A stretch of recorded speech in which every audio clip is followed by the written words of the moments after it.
अयोध्या के प्रसिद्ध संत बनादास जी महाराज की आज 203वीं पुण्यतिथि अयोध्या में बड़ी ही धूमधाम से मनाई जा रही है। इस मौके पर उनकी यादों को ताज़ा करने के लिए अयोध्या के प्रसिद्ध राम की पैड़ी पर तमाम प्रकार के कार्यक्रमों का आयोजन भी किया गया।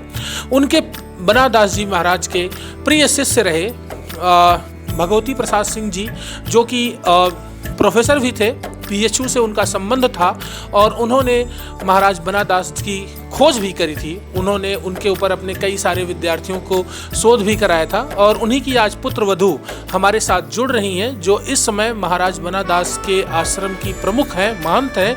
वो महाराज बनादास के जीवन, उनके आध्यात्मिक यात्रा और उनके जो उल्लेखनीय योगदान है, उनकी पुण्यतिथि पर याद करते हुए विस्तार से हमारे साथ तिलक पत्रिका पर साझा करेंगे। महात्मा बनादास जी महाराज के चरणों में कोटि कोटि वंदन।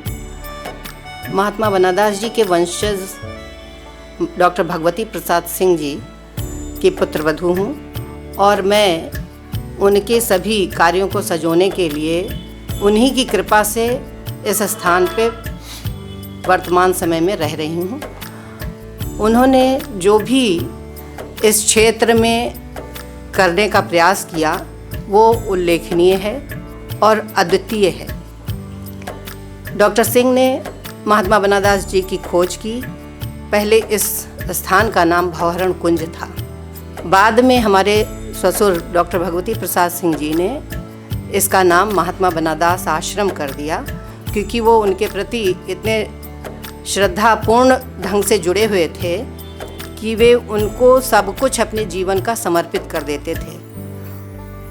इसी संदर्भ में उन्होंने उनके सारे जो लेखन कार्य थे या प्रतिलिपियां थीं, उनका प्रकाशन कराया, जैसे उभय प्रबोधक रामायण, विस्मरण संभार। ऐसे ही उनके 64 ग्रंथों में से लगभग 58 ग्रंथों का उन्होंने प्रकाशन कराया। यहाँ तक कि उभय प्रबोधक रामायण जो है वो नेट पर भी उपलब्ध है। कई कृतियाँ उनकी उपलब्ध हैं नेट पर, और सभी उनके जितने छात्र, शोध छात्र रहे, उनके द्वारा नियुक्ति प्रदान की गई, वो सभी उनके कार्यों पर निरंतर कार्य करते हैं। महात्मा बनादास जी पर उन्होंने शोध कार्य करवाया।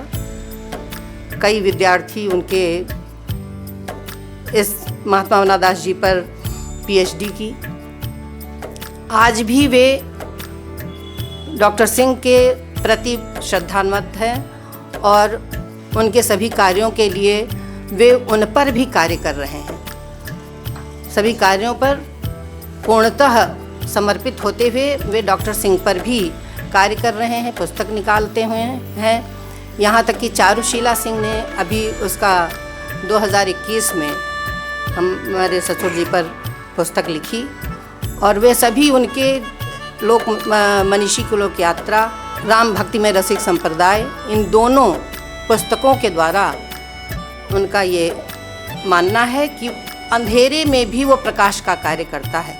जब उनका जीवन किसी अंधकार से घिरता है तो वे डॉक्टर सिंह के इन प्रतियों को देखकर उनका जीवन प्रकाशित हो जाता है, उनका मार्ग प्रशस्त हो जाता है, ऐसा उन सभी का मानना है।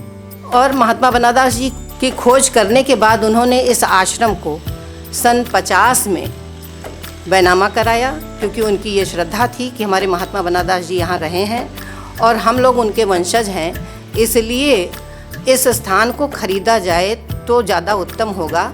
तो वो इतना प्रयास करते रहे कि इसके लिए वो बहुत सी कठिनाइयों का सामना करने के बाद वे इसको सन 50 में चक्रधर त्रिपाठी जी से बैनामा लिया, रजिस्टर्ड बैनामा है, और 53 में इसको खारिज दाखिल कराया। उसके बाद निरंतर इस पर कार्य करते रहे और उनकी पुस्तकों को जगह जगह से उपलब्ध किया।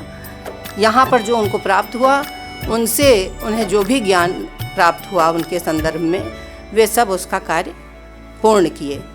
और इस तरह से इस आश्रम का जीर्णोद्धार भी हुआ, काफ़ी निर्माण भी कराया। उनके ना रह जाने के बाद सन 95 से मैं निरंतर यहाँ पर रह रही हूँ और उनके कार्यों को निरंतर चलाने का प्रयास करती हूँ कि जो भी उन्होंने किया वह अनवरत चलता रहे। तो उन्हीं की कृपा और भगवत की कृपा, हमारे महात्मा बनादास जी की कृपा, इन तीनों लोगों की कृपा से मैं इस कार्य को करने में अब तक सक्षम हूँ और उनके ही द्वारा ये संपन्न हो रहा है मेरे द्वारा। इसके लिए मैं उनके चरणों में कोटि-कोटि वंदन और प्रणाम करती हूँ।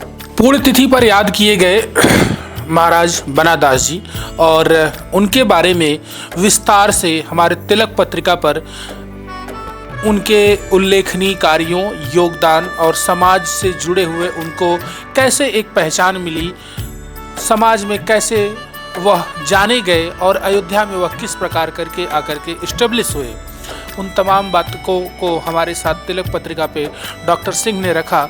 मैं देवेश पांडे, अयोध्या।